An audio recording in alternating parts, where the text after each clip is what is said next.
êtes membre d'une association qui s'appelle Diaper Free Baby, qu'on traduirait peut-être littéralement par bébé sans couche. Oui. Et pourquoi avez-vous choisi cette association-là? Il y a beaucoup de raisons, mais écologique, c'est surtout une raison principale. Parce que quand on pense que les couches, quand on les met à la poubelle, ça prend jusqu'à 500 ans pour décomposer, on se dit qu'il devait y avoir une autre façon. Et ailleurs au monde, hein, la plupart du temps, c'est comme ça qu'ils font, sans couche. OK. Come on. Tu fais pipi? C'est bien, Sophie, oui. Et c'est parti. On remet la culotte. C'est fini. Ça a commencé en 2004 aux États-Unis avec deux mamans là, qui avaient la passion pour organiser un support. Comme c'est pas très répandu, on a besoin de support, on a besoin d'une communauté. On est rendu à environ 12 pays dans le monde où est-ce qu'il y a des mentors et des rencontres plus ou moins là, régulières. Là, on parle surtout d'Europe, de l'Est plutôt, de l'Ouest, je veux dire, le Canada, les États-Unis et Japon, Nouvelle-Zélande, Australie. Puis à Montréal, ben c'est tranquillement. Là, on est rendu à 103 membres aujourd'hui dans l'organisation. Puis il y a 1 an et demi, on était à peu près à 60. Dans le monde, traditionnellement, où on met des linges de toutes sortes, où on met rien, ou encore on dresse les bébés à arrêter de faire pipi ou caca.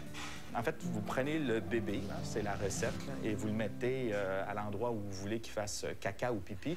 Et les nourrices vraiment ont un son très, très particulier pour distinguer le caca du pipi. C'est psss, psss. Les Africains et les Asiatiques finissent par peut-être les mettre propres entre, je dirais, entre 6 mois et 12 mois. Ils finissent par y arriver. Nous, on a commencé à 3 mois avec Sophie, un peu après 3 mois. Nous, on n'avait pas de moquette par terre, on avait le plancher. Donc, s'il y avait jamais un petit accident, ça fait rien. Donc, on ne s'est pas stressé. Je mettais sur la peau régulièrement, toutes les 30 minutes. Je ne voyais pas forcément de signes de sa part non plus. C'était aussi le timing. Je m'appuie beaucoup sur le timing. Il faut que vous soyez vraiment attentif, vous suivez votre enfant. Il faut juste enlever les couches, hein, parce qu'on n'avait pas les couches. Donc, quand elle n'a pas les couches, tu vois les signes. Parce que tu comprends de suite après, elle fait pipi ou elle fait caca. Tu as les signes parce que tu connais. Mais quand on met la couche, c'est que ça coupe la communication et tu sais plus rien ce qu'elle fait ou si elle le fait pas ou ça marche pas. So who are you? I'm Amy. I called this morning and I put my salad in. Wow!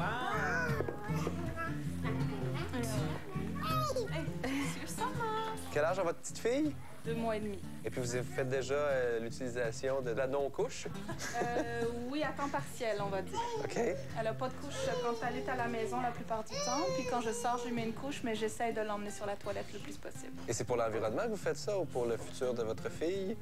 Premièrement, je dirais plus que c'est pour un lien plus affectif avec elle, parce que je suis beaucoup plus à son écoute. L'environnement viendrait probablement après quand même le maternage.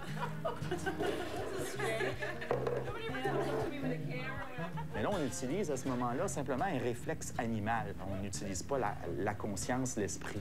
Oui, parce qu'il y a un adage qui dit que les sphincters du bébé seraient pas prêts à être propres avant 1 an et demi. Est-ce que c'est vrai? C'est-à-dire que les sphincters, c'est un contrôle conscient. Tout le monde sait que, bon, je décide de faire pipi, je décide d'aller à la selle.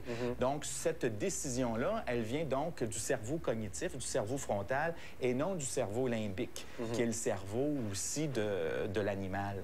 Donc, pour que le cerveau soit assez mature, il faut donc que l'enfant ait facilement plus de 14, 18, 22, 23 mois. Ça va dépendre. Les filles, dans ce domaine-là, avant les garçons. Histoire d'illustrer ce qu'est une vie avec un bébé sans couche, j'ai mis à contribution mon ami la poupée Bob, que voici, qui nous fera vivre de merveilleux moments. Il faut être aux aguets. À tout moment, son bébé peut faire ses besoins.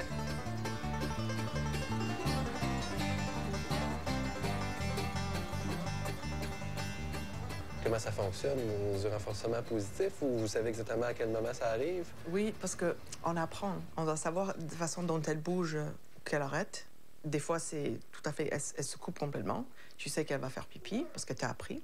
Tu la prends, tu le poses sur les genoux, sur le pot, ou même au-dessus des toilettes, dans les bras. Je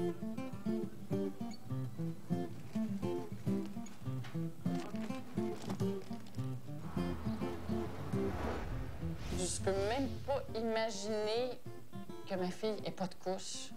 Je veux dire, comment tu fais pour gérer ça? Comment tu passes ton temps à ramasser les dégâts puis à laver le linge?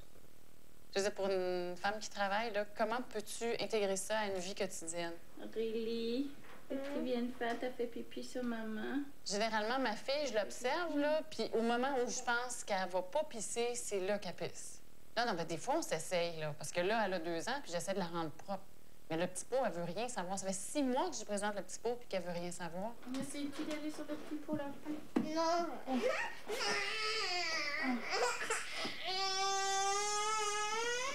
Tu allais sur le petit pot?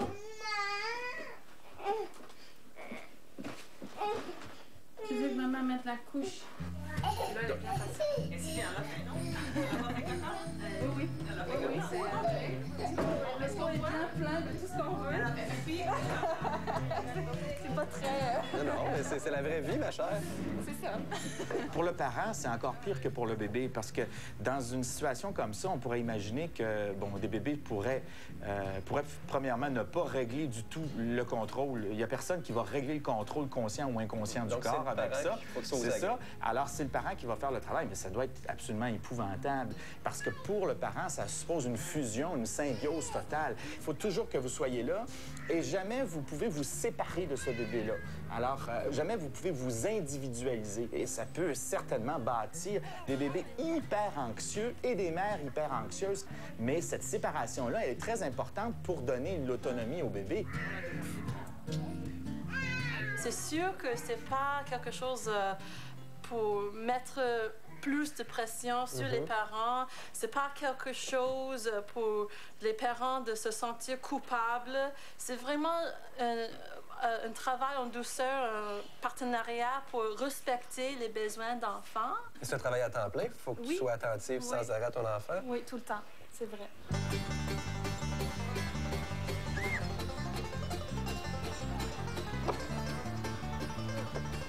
J'ai déjà l'impression d'en avoir plein les bras. Si en plus, il faut que je ramasse des pipis ou des caca ou laver 2 fois plus le linge, parce que le linge est déjà sale fréquemment avec un enfant. Je veux dire, tu changes un enfant 2 fois par jour au moins.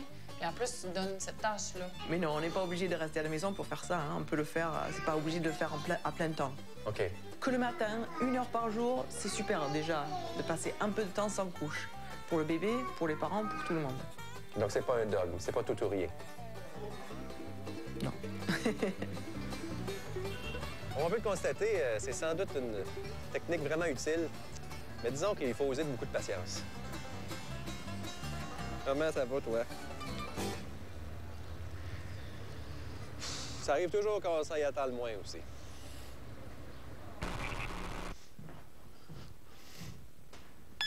Vous avez un bébé aux couches, mais également une conscience écologiste.